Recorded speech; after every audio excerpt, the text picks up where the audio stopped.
Hi friends, welcome to Cook with Sangeeta. So இன்னைக்கு நம்ம வீட்டு சமையல் என்னன்னு பார்க்கலாமா வாங்க.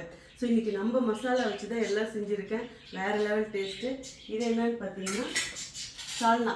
ஓகே, பரோட்டா சால்னா. இது சப்பாத்தி பரோட்டா ஈவன் வந்து புலாவுக்குலாம் ரொம்ப சூப்பராக இருக்கும்.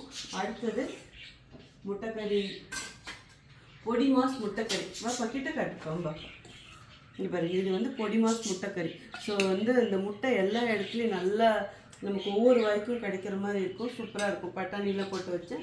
அடுத்து புலாவ், என்ன புலாவ், பன்னீர் புலாவ், சீரக சம்பா அரிசியில் பன்னீர் புலாவ். ஸோ இதுக்கு பார்த்தீங்கன்னா இந்த சால்னாவுக்கு நம்மளுடைய மிளகாய் பொடி, மல்லிப்பொடி. அங்கே ஒருத்தவங்க பாருங்கள், நான் பேச ஆரம்பிப்பாங்க. நல்லா கவனிங்க, யாருன்னா நம்ம லவ் பேர்ட்ஸ் தான். ஏன்னா போயிட்டா.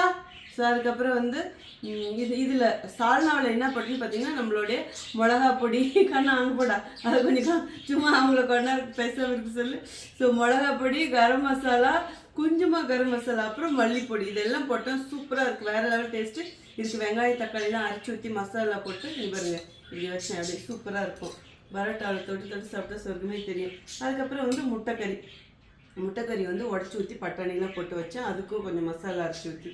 அப்புறம் இது வந்து பன்னீர் புலாவ். பன்னீர் வந்து கட் பண்ணி வச்சுட்டு அதுக்கப்புறம் ஃபஸ்ட்டு வந்து கொஞ்சம் நெய் இல்லை பட்டர் போட்டுக்கலாம். ஆயில் போட்டுட்டு அதில் கொஞ்சம் வெங்காயம் வதக்கிட்டு இஞ்சி பூண்டு பேஸ்ட்டு போட்டுட்டு அப்புறம் பச்சை மிளகாய்க்கு வந்து நான் பழுத்த மிளகா போட்டிருக்கேன். ஏன்னா பழுத்த மிளகாயும் இருக்குது, பச்சை மிளகாய் இருக்குது. பட் இதுக்கு பழுத்த மிளகா போட்டால் ரொம்ப சுவையாக இருக்கும்.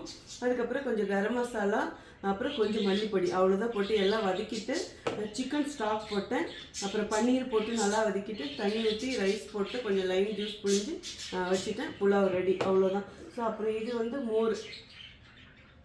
ஸோ இந்த வெயிலுக்கு மோர் வந்து ரொம்ப முக்கியம். அப்புறம் இந்த ஃப்ரூட்ஸ் வந்து கிரேப்ஸு, அப்புறம் இது ரெண்டும் வந்து இதுதான் என்னது பட்டர் மில்க்கு, மோர். இது எதுக்குன்னா எனக்கு வந்து ஃபேக்ட்ரிக்கு எடுத்துகிட்டு போகிறதுக்கு, ஒன்று கிருஷ்ணாவுக்கு. ஓகே, அவங்க அப்பா வந்து ஊருக்கு போயிருக்காரு. ஸோ அவ்வளோதான் இன்றைக்கி வேணும். ஸோ இன்றைக்கி வந்து சாப்பிட்றதுக்கு கிருஷ்ணா ரெடியாக இருக்கிறாங்க. நான் வந்து காலையில் இன்றைக்கி மோர் மட்டும்தான் குடிக்க போகிறேன். ஏன்னா பயங்கர வெயிலாக இருக்குது. ஸோ அதுக்கு தகுந்த மாதிரி இதுக்கு வந்து சால்னா ஊற்றிக்கலாம்.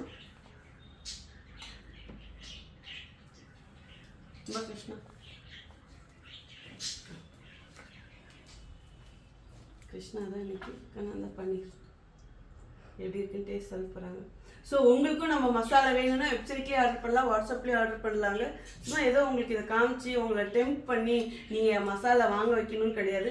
நிறைய பேர் நம்ம மசாலா வாங்குறீங்க, அந்த மசாலா வச்சு எப்படி சமைக்கிறதுன்னு கேட்குறீங்க. அதுக்காகவே நான் வீடியோ போடுறேன். ஸோ இதே மாதிரியே ட்ரை பண்ணி